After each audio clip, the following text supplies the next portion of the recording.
This course will walk you through the necessary steps to filling out your pre-shift communication planner and conducting a team huddle prior to each shift.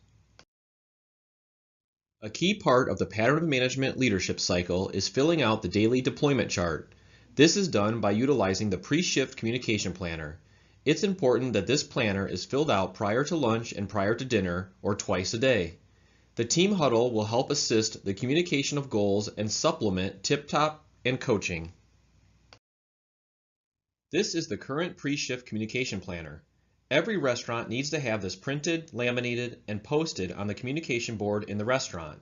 You can order the planner through our vendor Mimeo or print the PDF and laminate at a local office supply store such as OfficeMax or Staples. The link to the planner on Mimeo is provided in the Learning Zen course along with the PDF print version if you'd like to print yourself. The first step in filling out the planner is having a great understanding of goal setting. Goals are important because they give you and your team a destination and a purpose. Goals help your teams focus on the important action items to improve your restaurant. Finally, goals will give you an opportunity to celebrate success. By having a goal daily, you can reward your team when a goal is accomplished. Goals should always be SMART: specific, measurable, actionable, realistic, and time-bound. We recommend every store has a store action plan for the quarter to give you and your restaurant teams a direction on what needs focus. The store action plan can be printed via the link on this Learning Zen course. Once a store action plan is created, your teams can use those goals to fill out the pre-shift communication planner. Store goals are your overall umbrella goal you wish to accomplish. They should be longer-term goals that are SMART and relate to your overall opportunities on We Love Feedback or We Love Operations evaluations. Goal setting within a customer-first strategy should involve specific actions or activities that enable you and your team to execute great service on a consistent basis, or involve challenges to certain behaviors that show our customers we appreciate their business and want to keep them coming back. Shift goals may change day to day or shift to shift based on the strength of your teams. The shift goal should be the how on how you're going to reach the restaurant goal. Shift goals should be behavioral changes that will help you reach your overall store goal. Key practices and courtesy are great shift goals to utilize to meet your overall store goal. Here are some examples of store goals and a shift goal that might relate. If your store goal is to improve OSAT for July from a 67 to a 75, your shift goal could be that every position thanks each customer as they work down the counter. If your store goal is to improve speed on We Love Feedback for August from a 65 to a 70, your shift goal could be to drop 2 fries for every 3 customers to improve speed.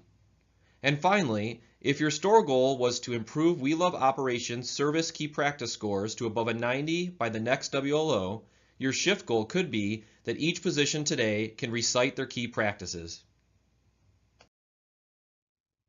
Take a moment to review each of these following goals and decide if they are SMART goals. Read each goal and write down if you believe they are SMART. At the end of this course, there will be a quiz that will test your knowledge on SMART goals.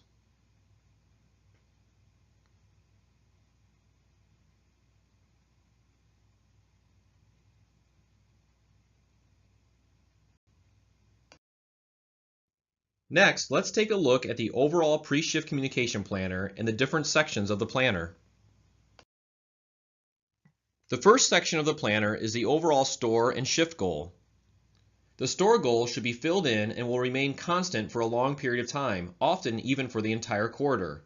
Remember to make sure that this goal is SMART: specific, measurable, action-oriented, realistic, and time-bound. The store goal will often come from your opportunities on We Love Feedback or We Love Operations. The shift goal should be set prior to the shift based on the areas of opportunity with your team. These goals will be communicated during the pre-shift huddle. Next, let's take a look at the What is Happening Today section. The purpose of this section is to communicate items which could impact sales positively or negatively. The first line says LSM promotions and coupons. An example of something you may write in this box is $1 original lemonade with any purchase. This would be something that would be important to communicate to your team so they can make sure they have enough original lemonade prepared. The next line says new products and LTOs. An example of what you may write in this box is an LTO such as the Tavern Philly. The next box says weather. You may write something such as snow today, sales may be slow. Local events and holidays would be things such as kids' crafts in the food court or Labor Day is next week. And finally, sales projections will give the team an idea of what to expect for sales for the day. All of these items should be communicated so the team can prepare themselves if there are certain items that may impact them positionally. Next, let's take a look at the section titled Give a Great Experience Every Time. First, you have a question. What was our last compliment? This is a great area to put the last time a crew member has received a compliment and celebrate.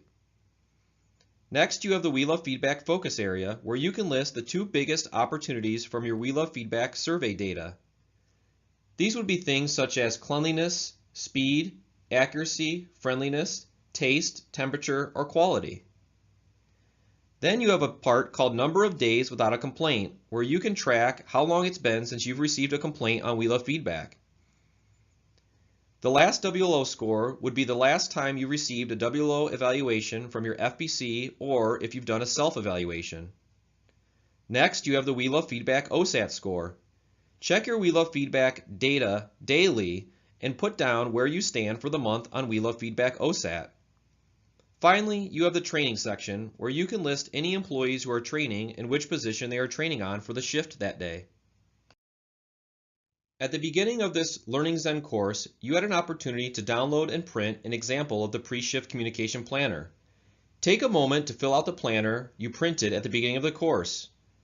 Make sure that each of your goals is SMART and complete the entire planner including what is happening today, give a great experience every time, and your daily deployment.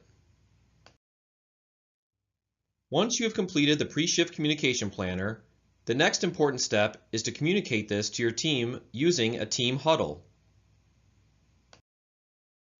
Tell me something and I will probably forget. Show me something and I may remember, but if you involve me, I'll understand. Have you ever seen this quote? Do you feel like some days you just tell everyone what to do? Why is that? Maybe you're busy, have a lack of time, or maybe you have newer employees. If you rely on one-way communication and telling, maybe it's time to open up the communication lines. Involve others more by asking. What benefit would you expect to see tomorrow if you increase the two-way communication with your team? The purpose of a huddle is to promote two-way communication surrounding the goals of the shift. Next, let's define a huddle in a little more detail. The point of a huddle is to have two-way communication with your teams. Involve your team members with a discussion and role play the focus for the day. The overall number one rule is your employees should be doing most of the talking. Sometimes it may be more efficient to tell. By telling, you can rattle off information quickly. But is that always effective? Usually not. Most people like to be asked, not told what to do, especially if you want long-term results. Would you agree? Let's review telling versus asking. Telling is more of a monologue and is very directive. Telling is one-way communication where you are doing all the talking. Telling can be efficient because you can do it quickly, but it is not effective. And by telling, you really only gain short-term results. On the other hand, by asking, you are using dialogue between you and your team members. Influencing is a key part of asking. When you ask, you are using two-way communication, which is going to be much more effective. And finally, asking will gain you better long-term results. Having said that, sometimes it may be more important to tell. When should you use more of a directive style of leadership with our crew? Perhaps when they are new to the job and need more direction, or if they ask for direction specifically.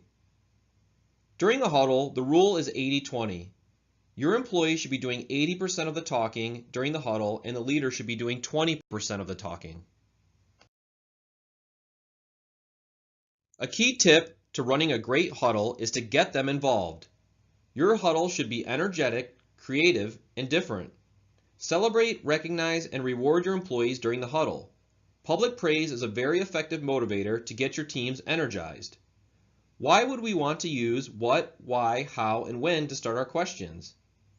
These type of questions are open-ended and require the person responding to dig deeper for an answer, getting them to talk more, and getting them more involved.